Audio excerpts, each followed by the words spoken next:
खुदी को कर बुलंद इतना कि हर तकदीर से पहले खुदा बंदे से खुद पूछे बता तेरी रजा क्या है। अस्सलाम वालेकुम, आदाब। 89.6 FM और रेडियो बारामूला के सोशल मीडिया प्लेटफॉर्म्स के साथ आप जुड़ चुके हैं और इसके साथ साथ आप हमारा इंटरव्यू 89.6 FM की नशरियात पर भी सुन सकते हैं। दोस्तों, हर हफ्ते हमारे स्टूडियो में कोई ना कोई खास मेहमान मौजूद होता है जिन्होंने कोई ना कोई खास काम किया है जो लोगों को प्रेरित करता है कुछ नया करने के लिए। आज भी हमारे स्टूडियो में एक गेस्ट मौजूद है जिनका नाम मीर इंशा है, जो कि बारामूला के जांबाजपुरा की रहने वाली है। इनके साथ हम बात करेंगे और आज इनके करियर के बारे में जानेंगे। ये प्रोफेशनल क्रिकेटर है और इसके साथ साथ वॉलीबॉल कोच है। इनके साथ हम जानने की कोशिश करेंगे कि किस तरह के चैलेंज इनके करियर में फेस आए और इसके साथ साथ किस तरह का सपोर्ट इनको घर से मिला। पहले तो आपको बेहद वेलकम है 89.6 FM रेडियो बारामूला के स्टूडियो में। Thank you so much. आपने जर्नी कहाँ से स्टार्ट की और फिर आपने कौन कौन सा स्पोर्ट जो है पहले खेला? मैंने जर्नी मुझे 8 तक तो पता नहीं था कि अगर हम कोई क्रिकेट या वॉलीबॉल में खेल रहे हैं तो इससे आगे भी कोई प्लेटफॉर्म है इसका। जब मैं 9th में हायर सेकेंडरी में मैंने एडमिशन किया, वहाँ पे मेरे पीटी टीचर एक थे अयूब सर। तो वहाँ पे जब मैंने माहौल देखा कि सारे खेल रहे हैं, मैं थोड़ा दंग रह गई, ये क्या चीज़ है। तो उन्होंने, मैं वहाँ जस्ट देखने गई थी तो उन्होंने मुझे ऐसे ही खींच के उतारा। तो उन्होंने पहले मुझसे वॉलीबॉल स्टार्ट कराया जो कि सबसे बेहतर आता था मुझे। तो उन्होंने वहाँ से मेरी जर्नी स्टार्ट हो गई। तो पहले ही साल मेरी नेशनल के लिए मैं गई 9th में। उसके बाद मैंने, क्योंकि क्रिकेट तो मैं ऑलरेडी खेलती थी लेकिन गली क्रिकेट खेलती थी मैं अपने मोहल्ले में लड़कों के साथ। तो वहीं से 9th से मेरा सफ़र स्टार्ट हुआ। जिन टीचर ने मेरी हेल्प की वो अयूब सर थे, जिन्होंने मुझे इसका जो प्लेटफॉर्म ये दिखाया। वहाँ से 9th से मेरी जर्नी स्टार्ट हुई वॉलीबॉल से। आफ्टर दैट 10th में भी मेरी सिलेक्शन हुई थी, लेकिन मेरी दोनों में सिलेक्शन हुई थी, क्रिकेट में भी और वॉलीबॉल में भी। तो मैंने वॉलीबॉल को उस टाइम साइड में छोड़ के क्रिकेट स्टार्ट कंटिन्यू किया 12th तक।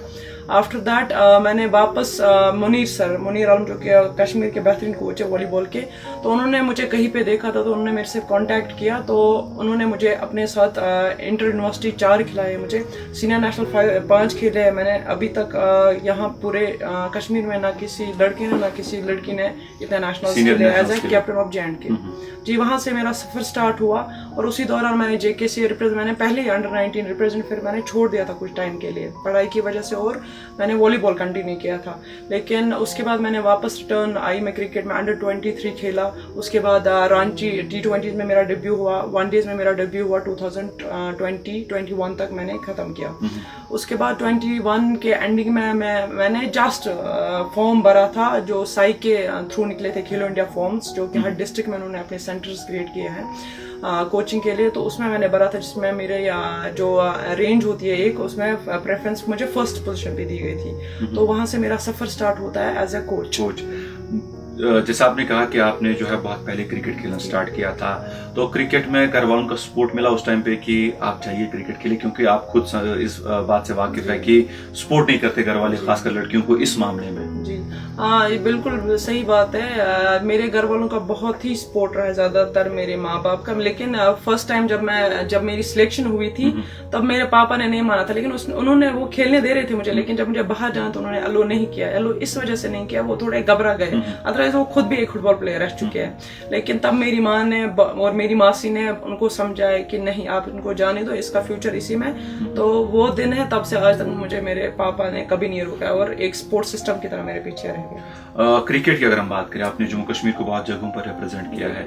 हाईएस्ट लेवल क्या रहा जहाँ पर आपने जम्मू कश्मीर को रिप्रेजेंट किया? मैंने हाईएस्ट लेवल मैंने रणजी ट्रॉफी खेली है। रणजी प्लेयर हूँ मैं, एक्स रणजी प्लेयर। मैंने T20s में भी खेला है और वनडेज में भी खेला है। एक्स क्यों कह रहे हैं आप? अभी आप बहुत यंग है इस बारे में, अभी आप और रिप्रेजेंट कर सकते हैं। इसलिए कह रही हूँ मैं क्योंकि मैं अभी जॉब कर रही हूँ, तो बच्चों के जो मुझे अभी, मैंने जितना मुझे खेलना था मैंने खेला, लेकिन अब मैं यहाँ के मुस्तकबिल के लिए काम कर रही हूँ, यहाँ के बच्चों को तैयार कर। अगर मैं खुद खेलने बैठ गई तो वो उनका नुकसान होगा। दैट इज वाई मैंने क्रिकेट अभी छोड़ दिया है। लेकिन जो मेरा अभी अपना क्लब यहाँ पे रन कर रहा है, गेम स्विंगर्स बारामूला वुमेन्स के लिए, तो वो बहुत सालों से मैंने खुद अपने दम पे खड़ा किया, जिसमें जब से मैंने वो स्टार्ट किया है उस क्लब से ऑलमोस्ट 3, 4, 5 लड़कियां अभी JKC रिप्रेजेंट कर रही है।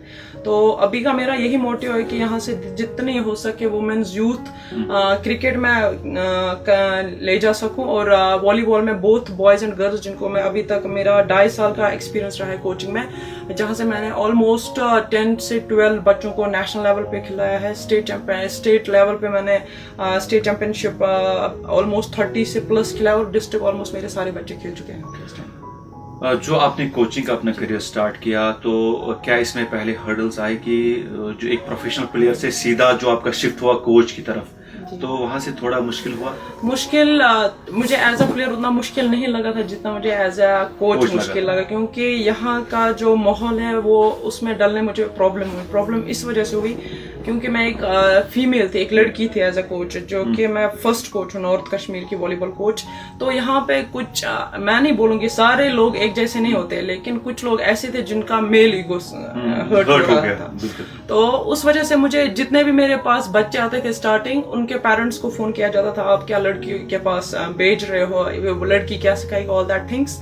लेकिन मैंने उससे हिम्मत नहीं हारी, उससे उस चीज से निकल कर समटाइम्स मुझे ये ना भी पड़ा कि ये गुंडी है, क्योंकि मुझे बनना पड़ा उस चीज के लिए, अपने बच्चों के लिए मुझे बनना पड़ा। तो अभी का ये है कि जो बारामूला का वॉलीबॉल सेंटर है वो J&K का फर्स्ट नंबर पे अभी सेंटर है, जिसमें 60 बच्चे इस टाइम कोचिंग ले रहे हैं मुझसे, जिसमें 30 लड़के हैं और 27 लड़कियां हैं। आपने गेम स्विंगर्स क्लब की बात की, जो कि एक वुमेन्स सेंटर्ड क्लब है, तो इसको एस्टैब्लिश करने में किसने मदद की थी, और उस टाइम पे कितने सारे चैलेंज गेम स्विंगर्स को जो है पेश आए? जब मैंने गेम स्विंगर्स क्लब यहाँ से स्टार्ट किया था, तब यहाँ की लड़कियों को पता नहीं था कि क्रिकेट का कुछ भी नहीं पता था। तो स्टार्ट मेरी ये जर्नी होती है वुमेन्स कॉलेज से, जहाँ पे हमें कॉलेज की टीम इंट्रोड्यूस करनी थी, कॉलेज की टीम को ले जाना था यूनिवर्सिटी खेलने के लिए। तो मेरे पास प्लेयर्स नहीं थे, मेरे पास एक प्लेयर थी, उसका नाम था राबिया, जो कि दरसगाह पढ़ाती थी वो, लेकिन बॉलर बहुत अच्छी थी। तो उसके अलावा मेरे पास कोई प्लेयर नहीं था, वहां पे ग्राउंड भी नहीं था, वहां पे पार्क्स थी। तो अमूमन वहां पे ग्रुप्स होते थे लड़कियों के, जो कि बातें ऑल दैट थिंग्स करते थे। तो मेरा ये था कि मैंने खींच के एक को पकड़ के लाया, आप आ जाओ। हाँ, वो टैलेंट को मैंने 15 लड़कियों को वहां से इकट्ठे किया है, जिसमें से मैंने उनको खुद पर्सनली मैंने उनको कोचिंग दी है 1.5 महीना। 1.5 महीने के बाद हमने पार्टिसिपेट किया यूनिवर्सिटी में, जो कि हमने अपने कॉलेज को 11 साल के बाद टाइटल जिताया पहले ही साल में। तो आपका कहना यह है कि जिन लड़कियों ने कभी बैट हाथ में नहीं लिया था, आपने 1.5 महीने ट्रेनिंग करके अपने कॉलेज को चैंपियनशिप जिताया, और वहां से क्रिकेट की जर्नी स्टार्ट हुई। उसके